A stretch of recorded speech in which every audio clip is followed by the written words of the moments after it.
This video is presented by VoiceOver article. Savings. Pay yourself first. Start now stashing 10% of your income in an emergency savings. Don't use it for anything but real emergencies. Keep a for sure savings account for yearly expenses you know are coming and you can estimate, for example Christmas, insurance, taxes, etc. Also have a buy stuff account. If you do, you'll be able to avoid many financial disasters which will face you, and you can avoid borrowing money from high-rate lenders. Borrowing. Don't borrow money unless you are willing and able to pay it back. Failure to pay debts on time causes severe financial, emotional, and family problems. Experts recommend you don't borrow for wants, only for needs, or for things that increase in value. Many lenders will loan you money you can't afford to pay back, especially high-rate lenders.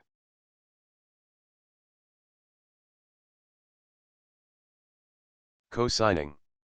Don't co-sign on a loan unless you are willing and able to pay it back. Often, co-signers end up paying off loans they are unprepared for, and financial hardships follow. Numerous co-signers now have negative credit ratings because a primary borrower paid late. Many lenders do not notify the co-signor before reporting delinquencies or repossessions to the credit bureau. Compare. Before you decide who to borrow from, compare. Find out who is offering the best deal at that time. Look for the loan with the lowest rate. April. April. The annual percentage rate, April. It is the standard rate, so we may compare the cost of borrowing. It is the cost of credit expressed as a yearly rate. When you borrow, always beat 13% April. Consider 13 to be unlucky when it comes to borrowing. Some have been illegally stating other rates such as weekly or monthly rates. Compare April to April. If you pay your bills on time, and you aren't overextended, you can nearly always find loans or financing arrangements at rates lower than 13%. Beware though, because beating 13% does not always mean you are getting a good deal. For instance, the difference in total interest paid on an 11% versus an 8% 30-year, $100,000 mortgage loan is $64,283, assuming all payments are made as agreed. Consolidation loans. A consolidation loan can result in great savings to borrowers if the new interest rate is significantly lower, and if you don't run up debt similar to what was just consolidated. But beware, because consolidation loans usually result in substantially more money out of your pocket into the lenders. For instance, mortgage loans usually involve closing costs. They increase the total debt. Many refinances involve reducing the monthly payment, but increasing the length of payback, which substantially increases the total interest paid. Borrowers, who refinance unsecured debt, for example credit cards, into a home mortgage, also increase their risk of losing their homes. Also, remember to keep all of your payments current until the old debt is paid off. Too many people have damaged credit ratings, and are in bad financial condition because they counted on money which didn't come when they expected it. Expect delays when applying for loans, especially consolidation loans.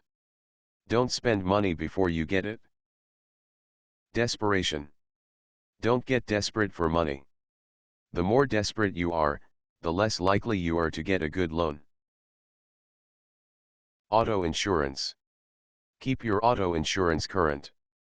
If you fail to keep your insurance up to date, you could end up making loan payments for years after your car has been totaled. Establish good credit.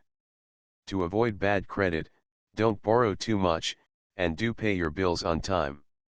Inexpensive ways to establish good credit. 1. Obtain a good credit card. When you charge things, pay off the balance each month on time and pay no interest. 2.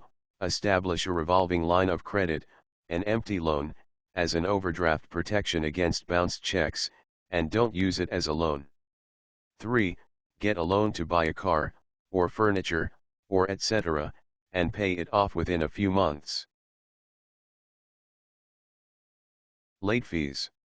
To avoid late fees, which multiply the cost of borrowing, pay early, or at least on time.